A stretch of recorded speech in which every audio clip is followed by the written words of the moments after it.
Mesdames, Messieurs, chers téléspectateurs d'Africa 24, bienvenue. Vous êtes de plus en plus nombreux à nous faire confiance un peu partout dans le monde. Merci de votre fidélité et de votre confiance. Aujourd'hui, dans cette émission, nous recevons un citoyen qui nous vient du Congo. Il préside la fondation EBINA, une fondation qui est très présente sur les questions humanitaires et de gouvernance. Monsieur Joe Washington d'EBINA est notre invité. Merci de votre invitation. Merci. Merci.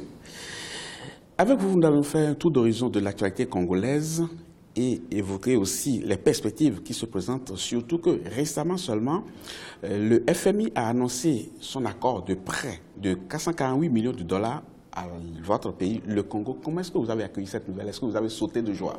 Écoutez, depuis quelques années, le FMI vient au Congo pour une question de prospecter et de vérifier la réalité congolaise. Nous avons été reçus en tant qu'organisation des droits de l'homme et de la société civile par le FMI plusieurs fois. Nous avions exprimé régulièrement nos inquiétudes dans la mesure où, depuis plusieurs années, le FMI a déjà contribué à l'aide au niveau du Congo. Mais malheureusement, sur le terrain, nous constatons que les populations ne profitent absolument pas. Au contraire, les populations sont habituées aux scandales qui existent un peu partout, que nous constatons.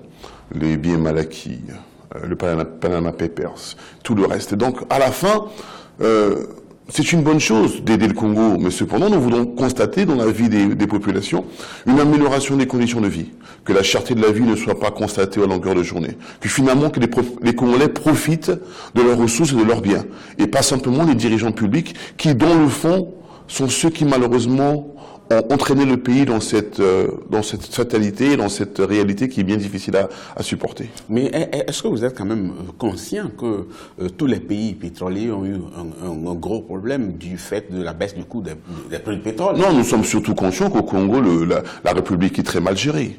Au Congo, malheureusement, les dirigeants publics ont des programmes qui, malheureusement, ne sont pas en adéquation avec le vécu des Congolais.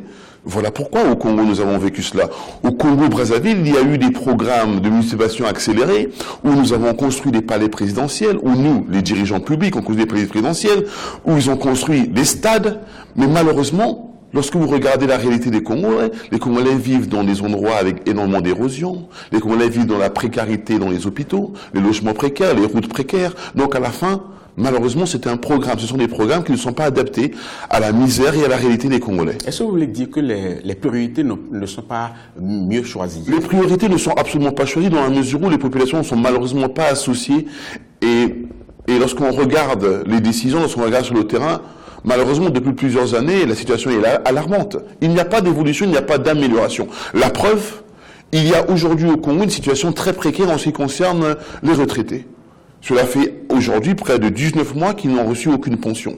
Donc comment voulez-vous dans une république qu'il y ait des gens qui vivent de la sorte? Cela est incompréhensible et cela devrait faire parmi les priorités au niveau du Congo ici. Mais est-ce que vous êtes conscient que le FMI ne prête pas de l'argent à n'importe qui? Il prête de l'argent à un État solvable et il suit aussi l'utilisation que l'on fait de ce prêt sur le terrain. Vous savez, si nous partons sur la base où le FMI aide le Congo, va aider le Congo et aider le Congo, et que cela devrait améliorer certaines conditions de vie, cela devrait se faire sentir les années antérieures. Les dirigeants publics aujourd'hui sont les mêmes depuis près de 40 ans. Ils ont entraîné le pays dans le gouffre. Ils ont entraîné le pays dans le déclin que nous constatons aujourd'hui. Donc nous ne sommes pas surpris qu'aujourd'hui, malgré l'aide que nous allons recevoir, il n'y aura pas de changement. Parce que les acteurs sont les mêmes. Mais donc les résultats seront les mêmes. Mais sauf que c'est les mêmes populations qui portent leur choix sur ces dirigeants-là. Écoutez, là, je rentre dans un autre domaine. Lorsque vous parlez de ce cas-là, à ce moment-là, nous ne sommes pas au Congo-Brazzaville. Lorsque vous parlez des populations, les mêmes populations, malheureusement, sont maltraitées, ne sont pas bien traitées, ne vivent pas dans les conditions. Et lorsque vous parlez de ces populations qui décident, qui gèrent la République, je suis désolé. Au Congo-Brazzaville, nous vivons dans un climat de mascarade politique et d'élection. La preuve, il y a au Congo-Brazzaville aujourd'hui des prisonniers politiques qui sont là depuis près de 2 ans. Pourquoi 2 ans, 3 ans? Pourquoi? Parce qu'ils ont exprimé des idées qui sont contraires à la gestion nationale. En tout cas, c'est pas ce que le pouvoir dit. Il estime que ces personnes, évidemment, le pouvoir de Brazzaville présente les choses d'une manière formidable. Au Congo-Brazzaville, lorsque vous regardez très bien, tout marche très bien. D'ailleurs, le président de la République a une vision sur l'élaboration au quotidien des colloques, des événements. Et vous allez même remarquer que le président de la République voyage énormément pour une visibilité internationale. Mais sur le terrain, nous ne constatons pas de changement. Les populations au Congo ne vivent pas, malheureusement, le fruit de leurs ressources. Et je suis désolé de constater que nous allons constater, la société civile, évidemment, on va vérifier que ces fonds qui sont alloués au Congo vont servir à améliorer les conditions de vie dans le social, parce qu'il y a énormément de problèmes à ce niveau-là.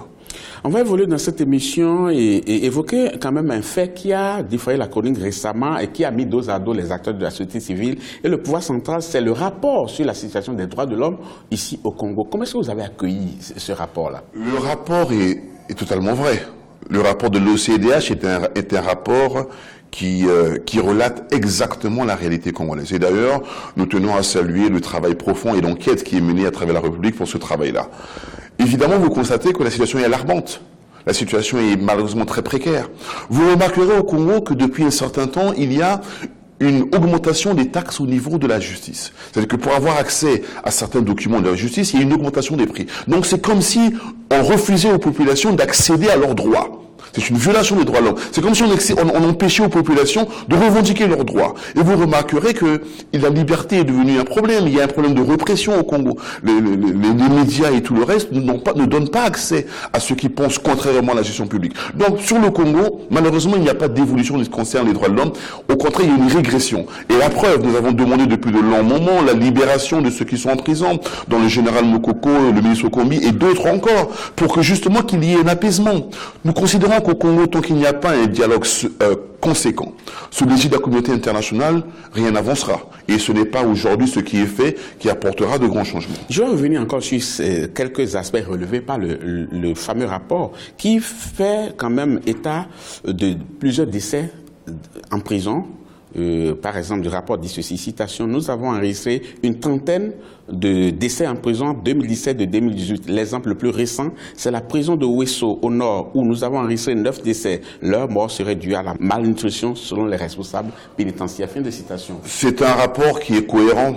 Au-delà de Wesso, vous allez parler du drame de Chakona, le PSP de Chakona, là où il y a des jeunes Congolais qui sont morts également. Cela est récurrent, mais lorsque vous regardez ce genre de faits, vous vous posez la question de savoir est-ce que le président de la République est conscient de la responsabilité de ses collaborateurs ou de la responsabilité de ceux qui sont en charge de ce genre de dossier. Il faudrait bien dans notre pays que les gens rendent des comptes. Et malheureusement, les gens sont dans cette fatalité où il n'y a rien qui est fait après. Et cela est dommage. Nous avons besoin que la transparence soit effectuée et que les enquêtes sérieuses soient faites, mais surtout que les personnes répondent devant les tribunaux lorsqu'il y a des genres de bavures qui arrivent. Le rapport déploie quand même le fait qu'aucune politique véritablement engagée ou législation encourageuse n'est concrètement mise en œuvre pour respecter et faire respecter les droits humains. Ça, c'est un constat. Mais comment est-ce qu'il faut faire pour remédier à cela? Nous demandons, écoutez, il y a un plaidoyer au quotidien qui est effectué par les organisations de droits de l'homme, un plaidoyer au niveau des organisations, pas seulement locales, mais sur le plan international, pour que nous puissions, qu'il y ait un accent particulier donné au niveau du Congo pour justement ces violations qui sont systématiques. L'accès au niveau il y a des détentions qui sont malheureusement arbitraires, qui prennent énormément de temps. Et donc nous dénonçons cela. C'est un plaidoyer qui est fait. Et nous rappelons simplement au pouvoir public qu'ils ont la responsabilité d'apporter au Congo de la justice. L'équité. C'est d'abord cela la fonction de ceux qui nous dirigent. Mais nous constatons sur le terrain, malheureusement, nous n'y sommes pas encore. Une situation qui était quand même très préoccupante il y a quelques mois encore, c'est la situation dans le pool. Parce que depuis un moment, on a constaté quand même un peu d'évolution parce qu'aujourd'hui, le pool est ouvert, il y a accalmie. Vous avez salué quand même les efforts de médiation qu'on doit faire. Oui, mais est-ce que cela suffit? Est-ce que cela suffit? Nous ne pensons pas. Il y a évidemment une évolution en ce qui concerne le calme dans le pool, mais les populations n'attendent pas simplement le calme. Les populations attendent qu'il y ait de l'aide en ce qui concerne la destruction de leur logement. Il y a énormément de familles qui ont perdu les logements. Il y a des commerçants qui ont perdu leur commerce. Il faut qu'il y ait un accompagnement à ces populations-là pour qu'il y ait accalmie. L'accalmie, c'est pas simplement le manque d'armes, mais il faut que les populations repartent vers leurs locaux, repartent vers leur activité pour qu'il y ait une vie qui se récrée, qui soit évitablement efficace au niveau de la zone du pôle. En tout cas, vous demandez un débat général, mais les populations du pôle et puis les ex-combattants, eux, ils demandent un dialogue inclusif sur la situation dans le pôle. La situation du pôle n'est pas simplement une situation exclusive ou une situation qui concerne que le pôle. Le problème du pôle est un problème national qui incombe et qui demande à ce que tous les Congolais du Nord et du Sud puissent s'asseoir. Parce que dans le fond, Faire un dialogue dans le pool, ce serait continuer dans cette pratique de la politique qui concerne à gérer les problèmes selon un certain clan, certaines régions. Je trouve ça inadmissible. Les Congolais doivent s'asseoir dans leur entièreté et réfléchir sur les problèmes qui minent la République. Le problème du pool, ce sont des problèmes qui, évidemment, empêchent l'économie, empêchent l'évolution du Congo. Mais il y a également un autre problème, il y a le problème de corruption, il y a le problème de gestion. Le Congo, dans le fond, a un problème national qui va évidemment inclure le problème du pool et d'autres secteurs qui à la fin régleront tous les problèmes nationaux. Par rapport au dialogue, j'ai entendu quand même quelqu'un, que je ne citerai pas, dire que l'histoire du dialogue que réclame l'opposition, c'est une manière pour cette opposition de reprendre le pouvoir qu'il a perdu dans les urnes.